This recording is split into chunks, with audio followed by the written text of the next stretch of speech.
Alright, so I'm filming 2 videos in a row, so I'm gonna look the same in 2 videos. I always feel awkward when I do that, but just productive, you know? It's easier to film 2 videos in a row.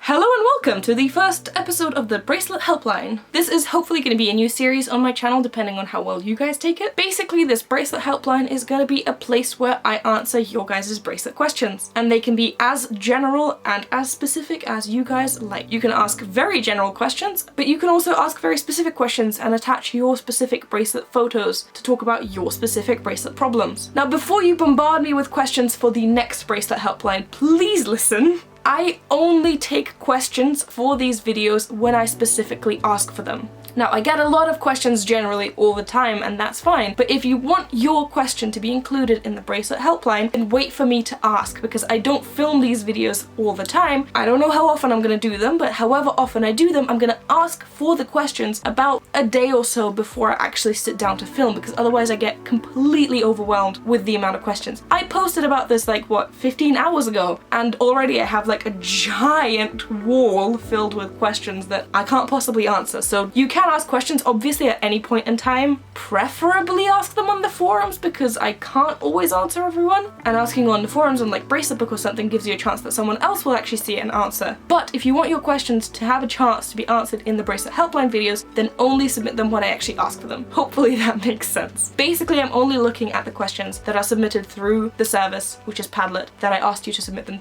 from. And right now I privated the first one, so you can't submit there anymore. When I am ready to do a second one, I will let you know. Alright, before we get into this, I want to talk to you guys, you know? Like, I want to talk to you guys. Some of your questions are way too vague, and I have absolutely no way of answering them. And I don't mean this in like a condescending type of way, I just genuinely, I don't have a way to answer them. When you guys ask me questions like, oh, I didn't understand this video. A lot of you said that about the alpha video that I did. Oh, I didn't understand the alpha video. Can you make another one, or can you explain it again? Or, oh, I didn't understand the straight edges technique. Could you explain that again? While those questions are valid, I have no way of really answering them because I don't understand what it is that you don't understand. Do you know what I mean? Like, I did 2 videos on the alphas. I only did 1 video on the straight edges technique, but I've demonstrated it multiple times in other videos as well. So I've talked about all of these things many times, and I've explained them in pretty much the only way that I know how. So unless I know specifically exactly where it is that you get lost in the video. So if you ask me, for example, not just I don't understand the alpha video, but you say something like, oh, I don't understand how you do the color switch in an alpha. I get really confused because I don't know where to position my string correctly. That is a question that I can answer. Or if you ask me, I don't understand what this square represents in an alpha pattern, I can answer that because that is a specific question. So for the future, if you are asking me a question, try to make sure that it's a question that I can actually answer, because even if I decide to refilm the alpha video, which I did, or even if I decide to refilm the straight edges technique video, I'm still gonna explain it in pretty much the same way. So unless I know specifically what it is that you don't get, it's not gonna help if I refilm it. That took way too long to explain, but hopefully that makes sense. I'm gonna continue. Now, I made a list on my phone of the sort of more commonly asked questions, and the list is huge, so the video is probably gonna be very long, but bear with me. Alright, question number 1. I recently did a bracelet where I did an alpha bracelet with 2 triangle ends coming off from a loop, and you guys are asking how I did that. For those of you who want a visual, I am planning on making a tutorial on this at some point, but I am not currently able to as I am in lockdown without most of my materials and lights, which is why the lighting in this video is very off. So I'm not in a position to film a tutorial now, but for those of you who can sort of understand a word-based explanation, so more advanced people I guess, I basically did a loop, and then I did 2 triangle ends with the bass strings. And since the bass strings are all the same color, it doesn't matter which order you bring them out in, you just bring them out one by one. And then for the loop, I did the loop with the background color, so I had 2 of these background colored strings on each side, in each triangle end, if that makes sense. And so I took that string and I started making knots with it. I first made 1 knot, then I made 3 for the next row, then 5 for the next row, then 7 for the next row, so adding 2 strings either side for each row, until I leveled out the triangle. And when I did that, I cut off one of the background strings from the back, and I just continued with one of them, merging the 2 triangles together. That will make sense hopefully if you understand what I'm talking about, but if you don't, as I said, I'm going to be filming a tutorial at some point on it. I just don't have the opportunity to right now. Alright, the second question is, how do you become a Bracelet Book mod? The moderator thing on Bracelet Book is a very recent development. I think I was the first moderator that they added, and they only added me, I don't know, just a couple months ago. It wasn't that long ago. So it's a very new thing and it's a developing thing, so there's no strict rules as to who gets to be a moderator. But the way that it's been selected so far, you have to be asked to be a moderator by the admin. The admin reached out to me, asked me if I wanted to be a moderator. I said yes, and so that's how I became one. And it's the same process for all the other mods. And generally the admin is looking for people who contribute something to the community. I contribute something to the community based on my videos. Some of the other people, I believe, also make videos. Other people have been really active in the forums and helping people, or in the chat. Other people create a lot of patterns and add to the community that way. So it's basically people who stand out from the crowd and are contributing something to the community that have value. You also have to be 18, which you guys asked me why. I don't know. I have no idea. I mean, it kind of makes sense to me in my head because 18-year-olds, 18-plus-year-olds are responsible for their own decisions and nobody wants to get in trouble with anybody's parents. But I don't know what the actual reason is for that. You have to ask the admin. I'm not sure if he's looking for any mods at the moment because we are okay in keeping the sort of load in check. But it's never a bad time to start contributing to the community if that's what you want to do. Alright, next question is, how do you make a loop of the bass strings color in an alpha instead of the background string? Just make one of the bass strings longer and make a loop with it. It's that simple. Add an extra like 10 centimeters or so, maybe 15 for the loop itself, and that's it, just do it with that. In alphas, do the bass strings have to be the same thickness as all the other strings? So you may have heard me say that you should have all of the strings be the same thickness in your alpha bracelets to make your alphas come out neat and straight and not sort of widen or contract in areas. I don't think that applies to the bass strings. Correct me if I'm wrong because I don't make that many alphas to actually know this well, but out of the alphas that I've made, most of the time my bass strings were thinner than the leading strings, purely because I usually use crochet thread for the bass strings, and I've never had any issues with that. As long as the actual leading strings are the same thickness, the bass strings can be pretty much whatever I think. But it's also best to keep them the same, so the bass strings themselves should be the same. They can be different from the leading strings, but they should be the same thickness.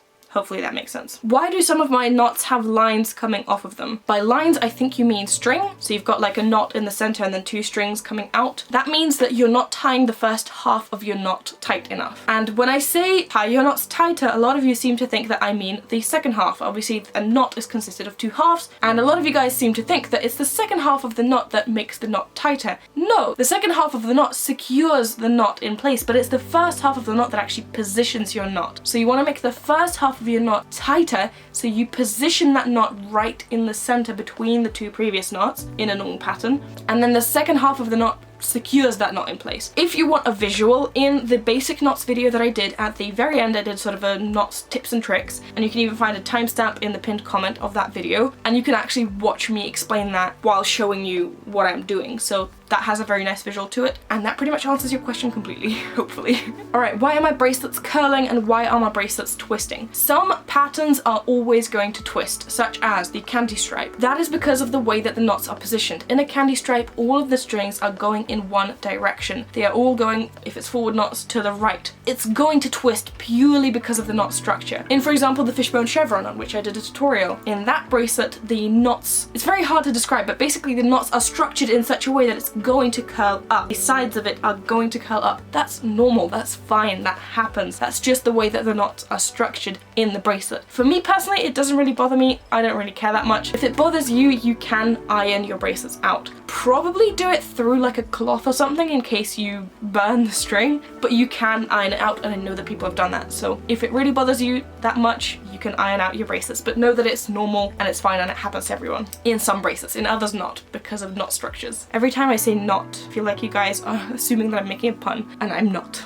Alright, is there a way to switch colours in the middle of a normal pattern? And they show a picture here of someone making that. Yes, there is a way that you can switch colours in a normal pattern, and it's pretty much the same exact way you do in an alpha. You just put the colours that you're using back and bring the new ones out when you want the switch to happen. Again, this is one of those cases that it's only going to make sense if you actually know what I'm talking about. For those of you who have no idea what I'm talking about, I am planning on filming a tutorial on this as well because I've actually been very intrigued by this subject myself. I think it looks very, very pretty and I want to try it myself. But yeah, you can do this, and it's basically done by just inserting a new string in at the point where you want the switch to happen. Can you do a physical tutorial for the straight edge method? I don't quite get it. So the straight edges technique, if you don't know what that is a very awesome technique that helps keep your edges straight in normal patterns, and you can also do it in alpha patterns. For the alpha patterns, I teach it in the alpha hacks video that I did. All the videos I'm talking about are linked in the description, by the way. But for the normal patterns, I did a designated video about the straight edges technique. In that video, I didn't actually physically show you how to do it, I just sort of explained. I do show you how to do it in a lot of the bracelet tutorials that I did after. More specifically, if you want to see this in action, you can watch the checkers tutorial that I did very recently. In that, I used the straight edges technique because the pattern itself already has the straight edges technique embedded into it. So if you watch that video, you will see the technique used in action. Hey Masha, why do my loops look like this and not like the ones that you make? This is a very valid way of making loops, by the way. If you like the way that this loop looks, you can do that, and the way that it's done is by only making forward knots. This is sort of like the Chinese staircase bracelet. It looks different from the way that I do my loops because I make forward backward knots when I'm making the loop. And if you want a visual on that, there is a tutorial. I'll leave that linked in the description. Hey Masha, what are some fun bracelets to try after the arrowhead? There's a lot of really fun bracelets to try, and I would definitely recommend learning how to read patterns because that opens up a whole world full of patterns for you. But if you prefer to watch video tutorials, I also make tutorials on some of the bracelets that I find really fun. Some of my favorites are the distorted chevron, the polka dot chevron,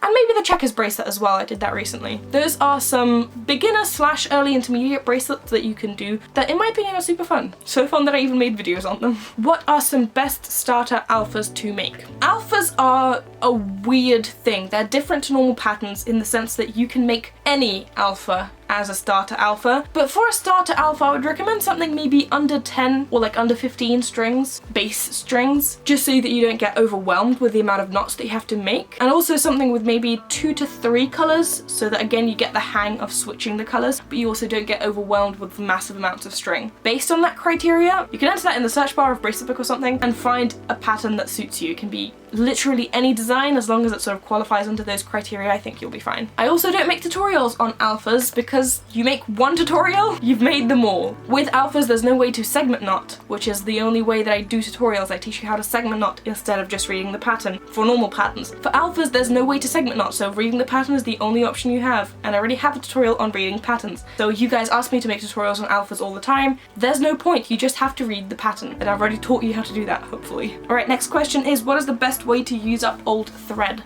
Now, I say time and time again that you shouldn't throw away your thread, the excess thread of your bracelets. I have a special little baggie where I keep all of mine, and I've got tons in there, and I use them in alphas where I don't need a lot of the color. Before I go and cut some string off a skein or something, I always check my little baggie to see if I have the color already there that I need. Like 9 out of 10 times I do. So they're great for alphas when you don't need to use a lot of the color, if you need to do like a couple of knots or like a strip. You can also use them in ragrug bracelets, and also the rainbow alpha bracelet that I did exclusively out of thread cuttings from my little baggie. So that is a really cool bracelet. I like that one a lot. It also doesn't have to be rainbow. You can do it in any color combination that you like. I just wanted to do the rainbow and I think it looks really cool. But that one is super fun and also very easy. So go for it. So the next question is how to get bracelets done faster and how to have the motivation for bracelets. As for motivation, I don't think there's much I can tell you. I think it comes down to inspiration. I get inspired by looking at people's creations on Instagram mostly. I love looking at other people's Instagram photos of bracelets. They're really, really beautiful. But in terms of making your bracelets faster, I think definitely learning how to segment knot can help you with that, because that is so much faster than doing bracelets row by row. But also I find that making more than one bracelet at a time helps me get through them faster. So if I have like 5 bracelets that I'm doing, which is currently the situation, if I have like 5 bracelets that I'm making at the same time, I make one, I get bored of it, I can make another one in the time that I'm sort of bored from the first one, and then I come back to it, you know? And so I work on all these bracelets little by little, one by one, and by the end of it I end up making all of them. What do I do if I run out of string? I have a video called Fixing Mistakes in which I show you how to add string into a bracelet. In that video I show you how to add string onto an alpha, but it's exactly the same thing in a normal bracelet as well. You take the string that is short, put it in the back, tape a new one somewhere so you don't have to hold it, and you just weave the new one in. And then after a couple of rows, after you go over that spot with some other string, it'll be fine to cut the string off from the back as well. As for running out of bass strings in alphas, it's a little bit trickier. Basically the same thing. I might do a video on it at some point. Next question is, when I'm making an alpha, my alpha tends to be curved. How do I start in a straight line? I've had this issue a lot, and I found that pretty much the only thing that really helps is practice. But if you really want to try and get your alphas start in a straight line, start by just taping your strings down. Literally take your bass strings, lay them flat on a surface, use a lot of tape to tape them down because they will want to get untied. and then just start knotting. And personally that helps me start in a straight line, and then after that I can do ties, I can do crimp ends, whatever. I also did 2 videos on triangle ends for alphas, and the first one I find always starts in a curve, whereas the second one I think starts more of in a straight line. So if you want to do triangle ends, I think the second video that I did is better than the first one. And last but not least, a question about Instagram accounts and how to become bigger on Instagram. Keep in mind that this advice is coming from a person who hasn't posted to Instagram in like a month, so I might not be the best person to ask, but I do have 20-something thousand on Instagram, so I do have some things to say. As with anything social media related, there is an element of luck there. There's no denying that. People grow on social media, there's always luck involved. But there are things that you can do, obviously, regardless of that. What I personally do is I try to take interesting pictures of my bracelets with a nice pretty background, and I try to take pictures of them in different angles, maybe zooming in on specific parts of the bracelet, and I add them in like a sort of slideshow on Instagram. I do that because I like to see it in other people's posts. I find that the most enjoyable, is like looking through all the details. I would say don't worry too much about it and just start posting. You can figure out your style or whatever as you go along. It really doesn't matter that much. I get the sort of perfectionism that goes into it, and I definitely struggle with that sometimes, but just post. Honestly, just do it. It really doesn't matter that much. You can always edit and change and tweak, you know, create your own new thing later, so don't worry too much about that. Posting consistently is a good one, and by that I don't mean like posting on a specific schedule, but just posting regularly, which again, I haven't posted in like a month, but posting regularly is good because that lets you come up on other people's explore pages, and also people don't forget about you if they see you regularly. Using hashtags is important, but I wouldn't say that this is the most important thing to do. Try to use relevant hashtags, don't overflow your posts with hashtags because that probably does more harm than good. But the main and most important thing, I think, is adding value to the community. And it doesn't have to be by teaching people something. That's just what I personally do. But what I mean is being a positive in the community. Go on other people's posts, but instead of writing, oh, come check out my Instagram, like I'm a new account, come check me out. Instead of doing that, actually write something nice. Look at their photos and write, hey, I really like that bracelet you created. Or hey, I love the colors. Oh, I love the way that you started that. That's a very beautiful technique. Compliment other people's. Be nice, be positive in the community. People are much more likely to click on your profile if you're being nice than if you're saying just, hey, come check me out, because that can come off as disrespectful to the original poster. And I think, yeah, just making friends in the community will get you a long way. Anyway, that's gonna be it for the first bracelet helpline. Hopefully my answers were helpful to you guys. Definitely let me know any feedback on the series, and if you want me to continue with it. I really want this to be sort of interaction between me and you, so definitely leave your feedback for this. But hopefully it was helpful to you guys and you enjoyed today's video. As I said, for the next bracelet helpline, I will post when I need the questions, so please don't bombard me with them right now. Sorry I couldn't get to everyone's questions, there was a lot of them, but I picked out the most asked ones, so hopefully I got to answer a lot of your guys' questions. Anyway, thank you so much for watching, and I will see you in the next one. Bye!